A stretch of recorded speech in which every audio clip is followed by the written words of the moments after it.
Hello everyone. I hope you all are doing well. So I, Nidhi Mishra, welcome you all to the online platform which has been started by Amit Sinha. So I welcome you all to Amit Sinha IS Academy, which is an online platform. So I am here in front of you with a very important topic. I thought that it is quite important, I would say it is urgency, as it has affected each one of us. It has affected everyday life of each individual. So I am here today with the topic, the impact, rather the social impact of pandemic 2019. This unprecedented emergency, which is after World War II, and the impact it has created on the larger structure of the society. So it is very important and pertinent for all of us to understand the issues related to it. It has this health emergency, the pandemic COVID-19. It is a health emergency, but it is much beyond it. It is larger than it because it has affected each one of us and the core structure of the society. You can see it in economic terms, you can see it in social terms, you can see it in cultural terms, in varied form. It has not only affected the larger structures, but the very basic everyday reality has also become quite public. So let's discuss today, let's understand what are the social impacts of COVID-19 on our society. Why I am discussing this? Because this is one important social issue which is definitely going to be asked in your UPSC mains exam and even in your GS paper or either in your sociology, right? So when we see this health emergency, we need to understand that this is one crisis situation which has affected each and every corner of the world. And it has not only affected the larger structure of the society, but in other way or in every sense, it has somehow modified our life and changed our life, either to the positive or to the negative. But the larger impact is obviously the negative impact, right? So let's start with the economic impact first, because any structure, the structure of the society, जो हमारे समाज की ढांचा, जो हमारे समाज की संरचना है, ये उसे ही अफेक्ट किया है. तो जब हम अपने समाज की संरचना में किसी तरह का कोई इफेक्ट देखते हैं, तो वो हमारे सब स्ट्रेटास और हमारे सब स्ट्रक्चर्स को इफेक्ट करता ही करता है. So the larger structure of the society, the economic structure has been in a dilapidated state presently, right? It has affected it so badly, right? The adverse effect is the collapse or almost the fall down of almost each and every sector, right? For example, because of this COVID-19, you see that railways are at halt. The other transport system, for example, buses and other public transport system are at halt. And not only this, the colleges, the other financial institutes, the schools, all are shut down. In order to take the measures, in order to stop the spread of this pandemic. So it has created a kind of financial crisis, and everybody is passing on through this crunch. It has not only led to this financial crisis, but it has also affected the very, what you would say, the people who are on the fringes of our society. As you were very well aware in the past days that how it has led to migration.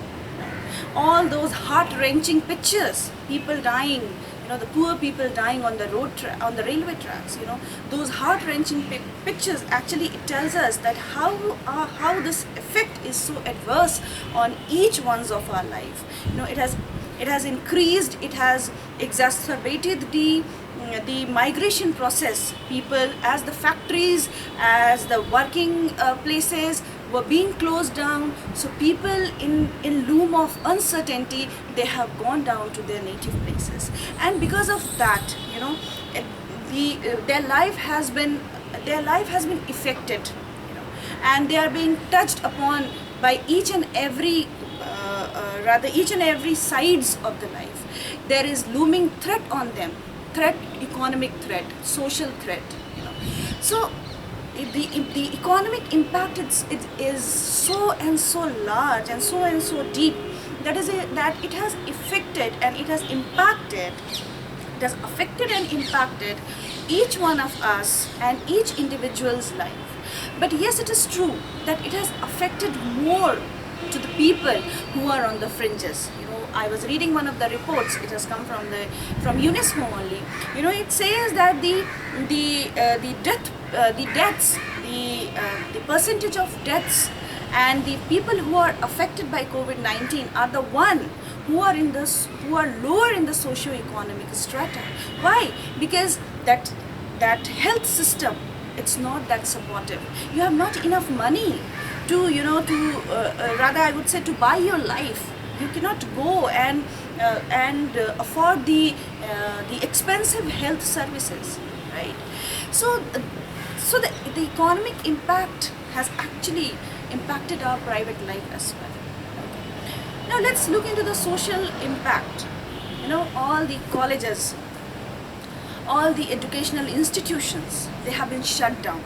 They have been shut down since March only, right? So from last 3-4 months, you can count from the month of the March. So you can imagine the plight of the students. You can imagine that what it is going to render in our long term. This again I would cite UNESCO report. It says that 80% of the enrolled students are going to be hampered because of the closure of schools and colleges, right? Now this is not only about closure of schools and colleges. Try to understand that it is going to impact or to strengthen more inequality in our society, right? With the closure of these schools and colleges, the poor children who were recently enrolled or who were enrolled in the schools and colleges will again come back to their such kind of life, to their rigorous mode of life, where they'll be more involved in the workforce rather than education, because they have no money. And the parents, if they don't have any money, obviously they will push their children towards work. They will push their children towards looking for economic sustenance. So it is going to create a graded inequality in the society. Rather, I would not say it is going to create, it is going to strengthen, it is going to consolidate the graded inequality in our society. If we see this social inequality, I would say that the impact of COVID-19 is more on women, right? It has gendered impact.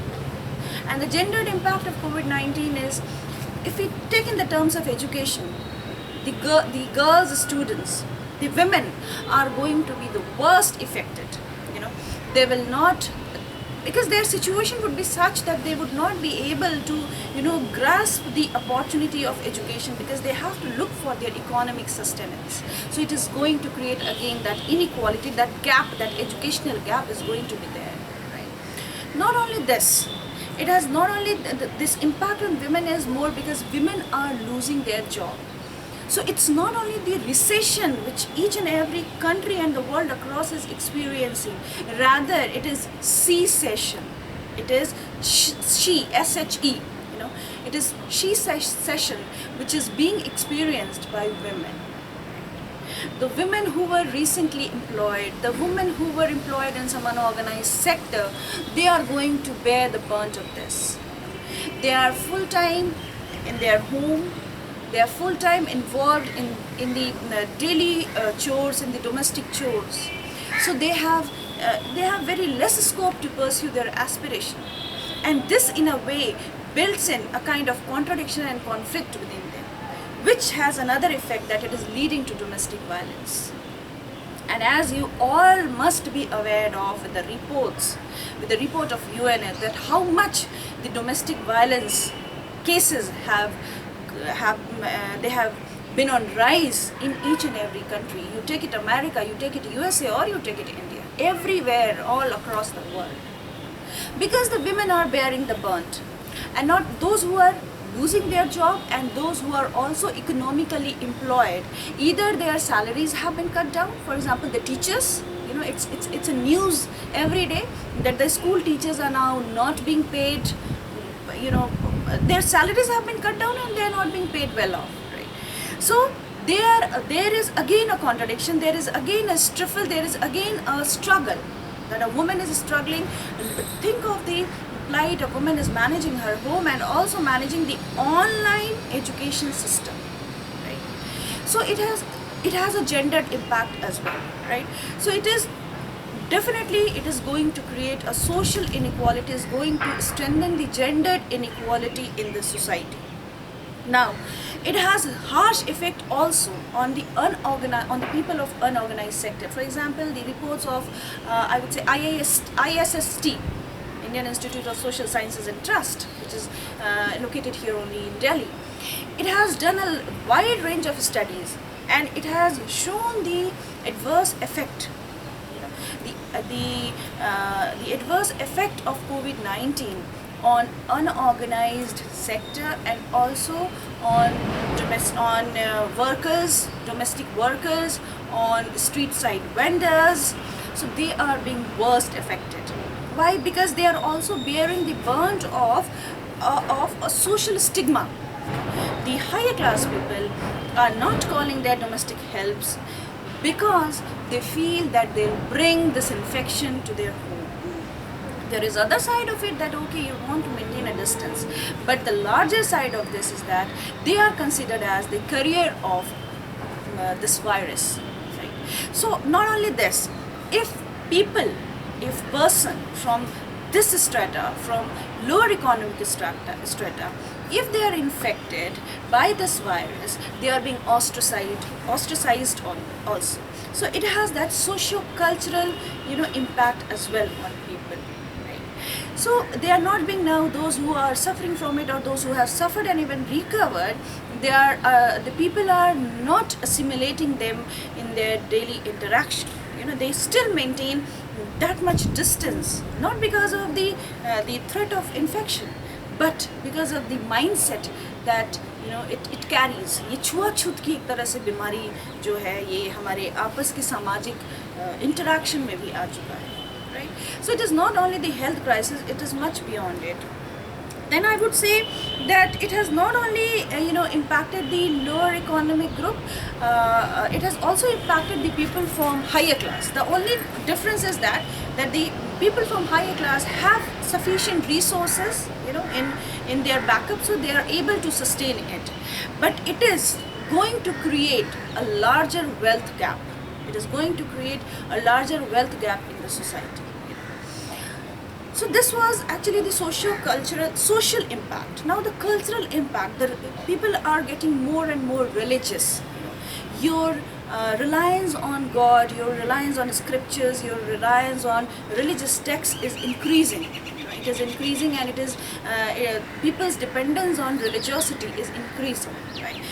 You can see the example of Tablighi Jamaat, or people infected by COVID-19 in Sai Temple. So these are the examples which actually shows that instead of maintaining social distance, instead of not moving out to their home until unless there is emergency, people are going to temples to offer their prayer so that God will come and rescue them. So this kind of dependency is increasing. It is rather leading to more towards normativity. आप ज़्यादा depend करने लग जाते हैं, आप भगवान को मानना शुरू कर देते हैं. As Marx says, that religion opiates. So yes, you are in the influence of this opium, that somewhere you are relying in front of God, right? And not only this, I would say that this has not only strengthened the religiosity, but it has also affected the section of one another section of people who are related to the religious practices. For example, pandits, purohits, and other Maulvis or whosoever, priests, they are also affected by it. Look at their plight. They were actually sustaining on those religious practices and the religious offerings, which has also that was actually their livelihood. That was their livelihood, which is also being impacted. So you see at large that this health crisis is not only health crisis, but it is crisis. it's a social crisis, it's leading to cultural crisis as well, right? So in this unprecedented emergency, we need to understand that how it is affecting us to the core. Not only this, it has also psychosocial effect. This COVID-19 has exacerbated the suicide rates. It has increased. You can see it. You have n number of examples. Why? Because people are not able to bear the financial burden. They are not able to sustain the emotional disturbances which are happening, because people are there at home throughout the day, 24 hours. They have lost their job. There is insecurity. There is financial insecurity, right? Because they have to sustain their family, they have to bear the rent. Schools, if the schools have started online classes, then they also have to pay the fees, right? And this is the reality all across the classes. I would say this is the reality all across the classes, who are not able to bear the cost of such services. Their children are absolutely away from education or any kind of services. But the reality is that it is affecting each one of us, right? So the psychosocial pressure has mounted up, to innumerable times, right? And when I would say WTO, World Economic Forum report on COVID-19 risks outlook, it says that how our structure has been affected, the larger structure has been affected, the economic structure has been affected of our society, and how it is leading to recession in our recession in the society, in the country across. So WHO again, it highlights the health in its health report, that people need to take care of their emotional well-being. Why? Because yes, it is a crisis situation, but still we need to pass it. We need to cross it. We need to sustain it, because you cannot succumb to this pressure. So each time WHO in its report, it's mentioning that there is a psychosocial pressure on each individual because of social isolation, because of less interaction. People are at home. There is no doubt that the technology has given a way out. Me and you are talking and interacting with each other with the aid of this technology. But try to understand that this technology cannot replace the real human face-to-face interaction, right?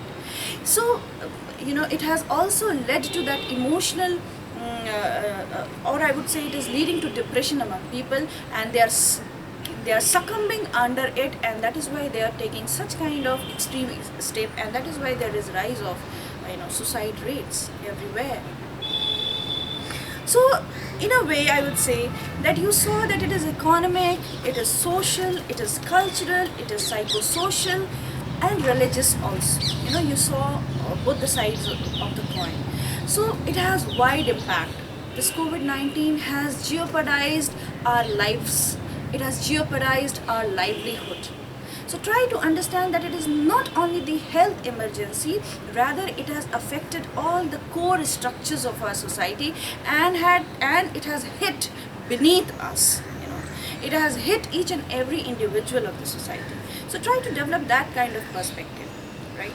So with this thought, I would just like to mention that the bottom line of this argument, of this debate, of this discussion is that we need to overcome this crisis, and that is only possible with the various positive steps, obviously, which are being taken up by the government, and also each individual has to take the positive step, that you need to cooperate and you need to support each other. You need to cooperate and you need to support each other in order to overcome this situation, and also to safeguard your socio-economic structure of the society, in order to safeguard yourself and your very social being